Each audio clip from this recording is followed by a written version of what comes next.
കണ്ണൂർ ഇരിട്ടി പാലത്തുംകടവിൽ ജനവാസ മേഖലയിൽ ഇറങ്ങിയ കടുവ 4 പശുക്കളെ കൊന്നു. പുല്ലാട്ടുകുന്നേൽ രൂപേഷ് രാഘവന്റെ പശുക്കളെയാണ് കടുവ കൊന്നത്.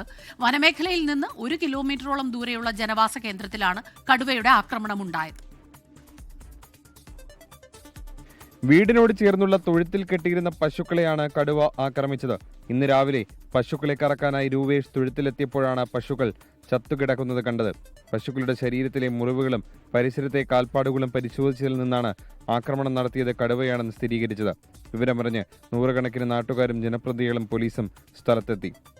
തോട്ടങ്ങളിലേക്കും പറമ്പുകളിലേക്കും നാട്ടിലേക്ക് ഇറങ്ങുന്ന ആളുകളാണ്. അപ്പോൾ ആ പ്രദേശത്തെ ആളുകൾക്ക് ഈ പ്രദേശത്തെ ആളുകൾക്ക് അവരുടെ ഭയാശങ്ക മാറ്റാനുള്ള അടിയന്തര നടപടി കടുവയെ പിടികൂടണം എന്ന് ഞാനിപ്പോൾ ആവശ്യപ്പെടുന്നു. അതിനേക്കാൾ അപ്പുറത്ത് എന്തെങ്കിലും വേണമെങ്കിൽ അത് ഗൗരവത്തിൽ ആലോചിക്കണം.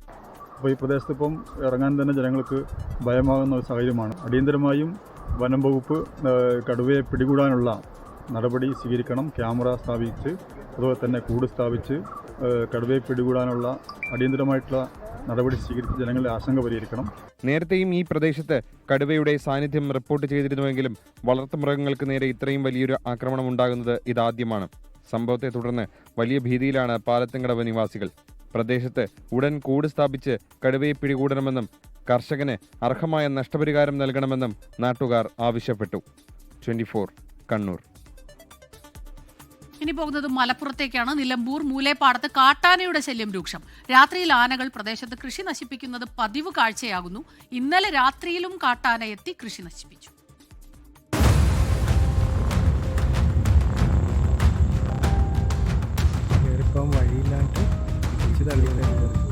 ഇന്നലെ പാതിരാത്രിയാണ് മൂലേപ്പാടം മേഖലയിൽ കാട്ടാന ഇറങ്ങിയത്. കണ്ണാടത്ത് മോഹനന്റെ നേന്ത്രവാഴത്തോട്ടത്തിലാണ് കാട്ടാന വ്യാപകമായി കൃഷിനാശം വിതച്ചത്. നിരവധി വാഴകൾ ആന നശിപ്പിച്ചു.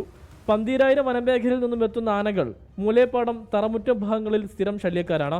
രാത്രിയായാൽ നിലമ്പൂർ നായാടംപൊയിൽ റോഡിലൂടെയുള്ള യാത്രക്കാർക്കും കാട്ടാന ഭീഷണിയാവുകയാണ്. 1 മാസത്തിലേറെയായി സ്ഥിരം കാട്ടാന ഇവിടെ എത്തുന്നുണ്ട്.